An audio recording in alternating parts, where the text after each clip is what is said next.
얘기를 좀 예, 넘어가 보면요. 주택 가격을 결정하는 거시적 요인으로 금리가 중요한데 이 금리가 인하됐을 때 이제 어떤 좀 영향을 주게 될지 특히 집값 부분에서요. 우리나라 금리도 이제 뭐 0% 시대에 접어들고 있다고 보고 있습니다.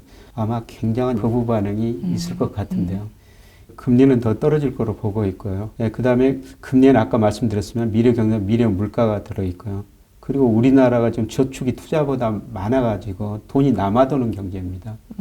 그러니까 가끔 요새 은행 지점장들 만나보면 이런 농담을 해요. 97년 외환위기 전에는 기업들이 돈 빌려 사정해서 목에다 힘을 줬다는 거죠. 그때는 돈이 부족한 맞아요. 거였으니까. 그때는 은행 대리도 그 기업 임원들한테 큰 소리 쳤다고 하더라고요. 근데 지금은 은행이 돈이 남아돌거든요. 네네. 네, 그래서 은행 지점장들이 이제 기업들한테 가가지고 우리 은행 돈 좀 써주세요. 목에다 힘을 빼고 고개 숙인다는 겁니다. 네, 그리고 요새 은행의 문제는 뭐냐면 우리가 은행에다 저축하면은 은행은 그 돈 가지고 저 유가증권 투자를 하든지 대출을 해주거든요. 네네. 근데 가계는 전체적으로 자금이 이해주체요. 가계는 전체적으로 보면은 은행에 저축한 돈이 빌린 돈보다 많거든요. 근데 은행, 기업이라는 경제 주체는 은행에서 돈을 빌렸습니다.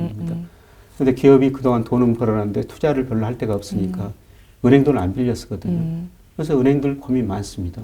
가게도 저축하고 기업도 저축하고 그 돈 가지고 유가증권 투자할 수밖에 없죠. 근데 은행들이 위험하다고 주식은 별로 안 사요. 그래서 채권들을 채권만 사는 많이 거군요. 사죠. 그래서 채권 수요가 나가고 금리가 떨어지고요. 이런 현상이 98년에 일본에서 일어난 거예요. 그래서 기업들이 돈을 안 갖다 쓰니까 은행들이 채권만 사죠. 그래서 일본은행 자산 중에서 채권 비중이 10%에서 32%까지 늘어나요. 수요가 늘어나고 가격이 금리가 떨어지니까 누가 망합니까? 보험회사들이 망해요. 보험회사들이 보험상품 팔 때 최저금리 몇 퍼센트 주겠다. 이렇게 금융상품을 팔았는데 역마진하는 거죠. 그래서 일본에서 13개 보험회사가 4개로 통합이 되거든요. 그게 정확하게 98년부터 네, 2005년 사이에. 2005년 사이에. 지금 우리가 그런 국면에 접어들었다는 겁니다. 얼마 전에 한 경제신문 보니까요. 머릿 기사로 이런 게 났답니다. 우리나라 70년 생명보험 역사상 사상 처음으로 역마진이 났다. 이미 계속 확대되고 있거든요. 그래서 보험주는 좀 조심해야겠네요. 여기서 이제 살아남은 거는 잘 될 텐데요. 더 많은 보험회사들이 구조조정해야 된다. 아까 말씀하신 이 구조조정의 시기를 금융권이 먼저 겪게 되겠네요. 특히 보험사가. 지금 뭐 증권사, 보험사도 구조조정 계속 지금 하고 있죠. 이 금리 인하가 됐을 때 보통의 공식은 금리 인하를 하면 시중의 부동자금이 부동산으로 흐른다. 그래서 집값이 상승되게 된다. 이게 공식이었단 말이에요. 하지만 지금의 상황은 이제 글로벌 리세션으로 진입할 수 있는 상황인 거라서 그리고 또 정부 규제도 굉장히 타이트하거든요. 이런 상황에서도 과연 집값이 오를까? 어떻게 생각하시나요? 저는 우리가 저 금리에 대한 인식을 좀 다르게 생각해야 된다는 거거든요. 그래서 아까 금리에는 앞으로 경제 성장에 앞으로 물가가 들어가 있다. 지금 금리가 0%대로 가는 과정이라고 말씀드렸는데요. 거기에 금리가 이야기하는 건 앞으로 우리 경제 성장률이 굉장히 많이 떨어질 수 있고 디플레이션이 올 수도 있다. 이런 걸 가정을 하고 있는 것이죠. 제가 그림을 하나 가져왔습니다만 이 금리하고 주가 이 그래프를 보면요. 이론적으로 주가는 배당금을 1 플러스 금리 마이너스 기업 이익 증가율로 나눈 거거든요. 그래서 주가가 올라가려면 배당금이 늘어나는 금리가 떨어지든지 기업 이익 증가율이 올라가면 금리가 올라가요. 근데 2016년 이후로 보면은 금리가 주가하고 오히려 같은 방향으로. 금리가 떨어져야지 이론적으로는 주가가 오르는데 실제 데이터는 이 금리하고 주가하고 같은 방향으로 변동하거든요. 이렇게 된 이유가 있나요? 그러니까 주가를 결정하는 식에서 이 금리보다는 기업 이익 증가율이 더 중요하다는 거죠. 그래서 금리가 떨어지는 것보다 기업 이익 증가율이 더 떨어져 버리면은 금리가 떨어져도 주가가 못 오른다는 거죠. 일본이 90년대 불황 빠지면서 이런 현상이 나타나는데요. 우리나라도 이런 현상이 나타나거든요. 반대로 말하면 기업 이익 증가율이 감소하면 경기가 더 중요하다는 거죠. 감소하면 주가도 내려간다. 금리보다는 경기다. 저는 이런 현상이 이제 우리나라 부동산 시장에 또 적용될 거라고 보고 있거든요. 그동안 우리나라가 주택가격이 많이 오른 이유 중에 하나가 금리가 너무 낮기 때문이죠. 일본식 불황을 얘기하시는 거네요. 저는 뭐 그 가능성이 뭐 정도의 차이지만 방향은 같이 간다고 보고 있습니다. 그래서 지금 금리가 낮다고 해가지고 돈 빌려가지고 위험 자산을 많이 사고 뭐 집 많이 사고 뭐 집은 한 채는 가지고 있어야 된다고 생각하는데요. 집을 이제는 투자재로 생각해서는 안 된다는 겁니다. 예. 집은 그냥 사는 데다.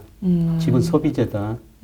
뭐 일부 그 높은 관료들께서 얼마 전에 이런 이야기를 하더라고요. 집은 사는 것이 아니라 사는 곳이다. 뭐 집이 투자재가 아니라 소비재다. 뭐 이런 이야기를 한 것 같은데요. 예, 저는 이제 금리에 대해서 우리가 좀 다르게 생각해야 된다. 지금 금리가 0% 가는 과정인데 예, 그거에는 앞으로 우리 경제 성장을 물가가 많이 떨어질 것이다. 경제 성장률이 떨어지고 경제가 나쁜데 어떻게 주가가 오르고 저는 집값이 오르고 있느냐. 그래서 금리하고 자산 가격 관계를 이제는 조금 더 다르게 해석해야 된다. 그렇게 보고 있습니다. 요새 이제 계속 그 이슈가 되는 게 현대 화폐 이론 MMT라고 있거든요. 네네. 이 MMT가 뭐냐면은 예, 그동안 그 중앙은행이 돈을 많이 풀고 금리가 0%까지 내려서 이렇게 보니까 빈부기 격차가 더 커져 버렸다는 겁니다. 이게 금리가 0% 떨어지고 돈이 많으니까 자산값이 많이 올랐는데 그 자산을 가지고 있는 사람들은 가난한 사람들 아니죠. 부자들이죠. 부자들 소득이 더 늘어나 버린 겁니다. 예, 그래서 전반적으로 금리보다는 그 중앙은행이 찍어낸 돈을 정부가 꼭 필요한 것에 쓰자는 겁니다. 그래서 가난한 사람들, 실직 하는 사람들한테 네. 돈을 주든지, 네. 그 다음에 R&D 투자하든지, 인프라 투자하든지, 예, 저는 결국 그런 식으로 가리라고 보고 있습니다. 그래서 앞으로 중앙은행보다는 세계 경제 회복하는데 예, 정부 역할이 굉장히 커질 것이다. 대출 부분에 대해서는 이제 집값 향방에 어떤 영향을 줄 걸로 좀 보시나요? 집값에서는 통화정책 전반적인 금리보다는 집값에서는 미시적인 정책이 더 적합하다고 생각하거든요. 그래서 최근에 보면은 뭐 대출 증가율하고 집값 상승률이 똑같이 증가세는 둔화되고 있어요. 네. 근데 대출이 좋아가지고 집값이 올랐느냐, 집값이 올라고 대출이 늘어났느냐, 이런 거 인과관계가 있을 수가 있는데요. 제가 분석해 보니까 집값이 오르니까 뭐 일반적인 거겠지만 대출이 늘어나는 그렇죠. 거예요. 예. 집값이 오를 것 같으니까 집을 맞습니다. 대출받아서 네, 사세요. 네. 근데 지금 집값이 오를 것 같아도 정부가 그걸 억제해 버리거든요. 네네. 예, 그래서 최근에 그 대출 증가율 많이 감소하고 있어요. 그래서 이런 것 보더라도 저는 집값이 점차 안정세에 접어들고 있다 이렇게 보고 있습니다. 네, 감사합니다. 지금까지 김영익 서강대 교수님 모시고 금융시장에 대해서 얘기 나눠봤습니다. 감사합니다. 네, 고맙습니다.